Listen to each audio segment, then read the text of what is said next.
Da-da-da, da-da-da-da-da. Who here also wishes you could help save the world? Yeah? Woo! But seriously, there are a lot of horrible things happening in the world, right?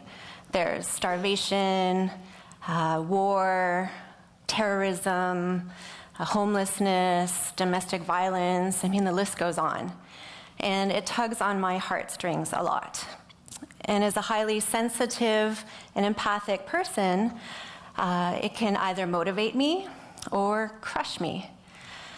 Well, little did I know that I would actually be the one who needed to be saved. For it wasn't all that long ago that I was overcome by such unbearable pain and suffering that I attempted to end my own life. My life looked idyllic. I was living in paradise, teaching yoga, doing massage at a well-known retreat center. I had my own radio show called Heart and Soul. I just published my book, From My Heart to Yours, and 2 weeks earlier had celebrated my 1-year anniversary of falling madly in love with an incredible man who adored me. And yet, on this amazing summer day in July, sunny day in July, I woke up, the birds were singing, flowers blooming, life vibrating all around me, and all I was aware of was the overwhelming pain in my body and the feeling of dread and feeling all twisted up inside. And all I could hear were the thoughts of how horrible I was. So, and I just couldn't bear the idea of putting on that happy face, you know, and going to teach my yoga class. So instead, I scribbled a note that said, "I'm sorry, I can't do this anymore." I grabbed a bottle of rum, some Advil, and drove to the ferry. I went straight to the bathroom, downed a bunch of rum, handful of Advil, sent farewell texts to some of my loved ones, and at the halfway point, when I knew we were farthest away from shore, I walked outside, climbed over the railing, and jumped from the second deck into the ice-cold ocean, with the full intention of ending my life, and with it, my suffering.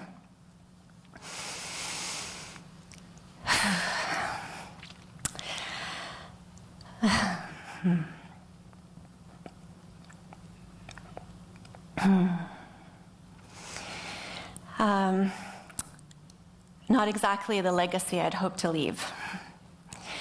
You may wonder, how could this happen? Especially to someone like me. I was a creative, visionary, idealistic, free spirit who strived to live life to the fullest. I had traveled the world. I had lived and worked in Japan and Costa Rica. I had facilitated conscious and awakening workshops for hundreds of people. I had innovated various ventures and businesses. I had trained dozens of people in Hawaiian healing. Well, as a deeply feeling person and someone with profound passion and drive to create a better world that ends suffering for all beings, I sometimes fell into the trap of perfectionism. Anyone relate? Yeah.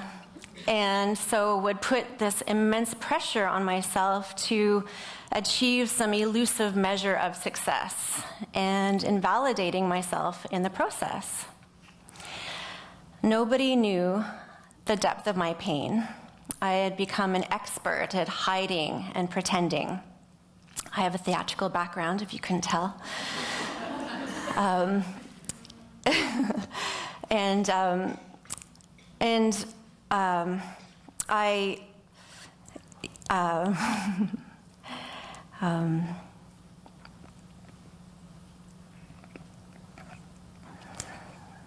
Sorry. Breathe. Thank you. I become an expert at hiding and pretending. And my life had looked so good on the outside, right? So I felt really ashamed. And I was supposed to and I was really good at beating myself up. Anyone else relate to being your own worst enemy, right? Yeah, and I was supposed to be this being of love. And so I felt like a fake. And I had convinced myself that the world would be better off without me. So there I was, floating in the ocean, numb, waiting my death and the end of my suffering. Obviously, things didn't work out as planned. Thank you. Thank you. I was pulled from the ocean and given a second chance. So how did I get from there to here? Well, one of my teachers says that it's in the heart of another that we truly heal. My family and loved ones rushed to my side in the hospital, showered me with their love and deep care. My best friend Theta took 2 months out of her life to be with me during my recovery, and she was literally with me 24/7 when my beloved Maji couldn't be. And these two people were such a blessing. They showed up in such a profound way with such depth of unconditional love, believed in me, and were determined for me to get that I was alive for a reason, even when I didn't think so. So, one of my biggest lessons is that I don't have to do life on my own. I can't, and I don't want to. In fact, when I let others in, I am much better off, right? And it's important, even essential, to open up, be vulnerable, and I'm just so much better when I am connected. And also, I can no longer deny that I have an impact. Each of us does, obviously, and it's up to us, the impact we choose to have in the world, by our choices, our actions, our words.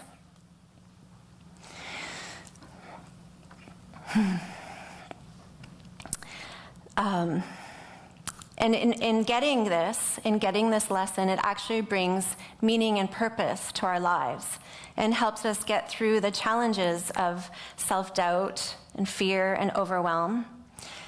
Just last week, I was doubting myself again and feeling powerless about some situations that were happening in life and in the world. Sending love to the people in Orlando and all over the world. And when I remembered my commitment to the impact that I'm here to make, I still want to save the world.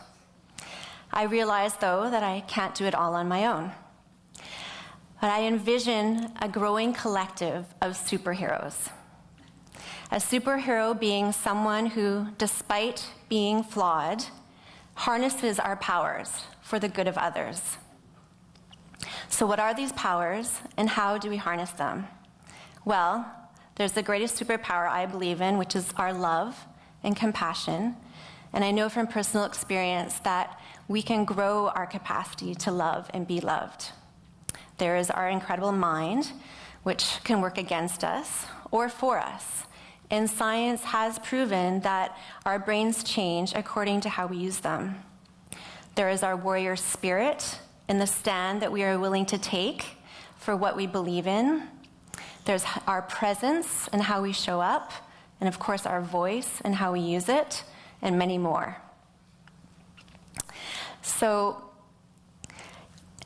But it's easy to fall back, right, into the old ways and patterns and habits and beliefs about ourselves and the world. And so that's why we need each other, to remind us of who we are and what is possible.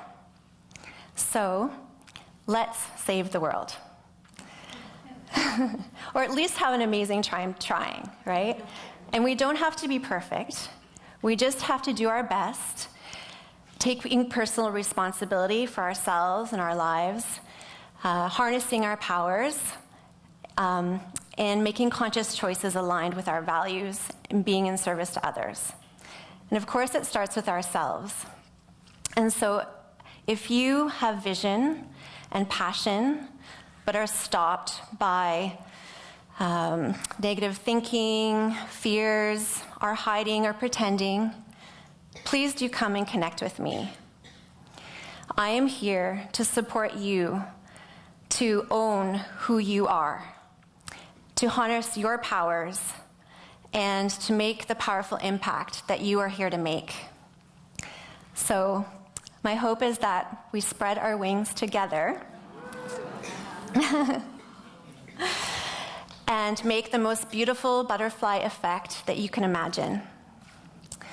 My name is Shaeah, and I am very deeply blessed, grateful, and honored to be here with you all. Thank you for being part of my reason for being.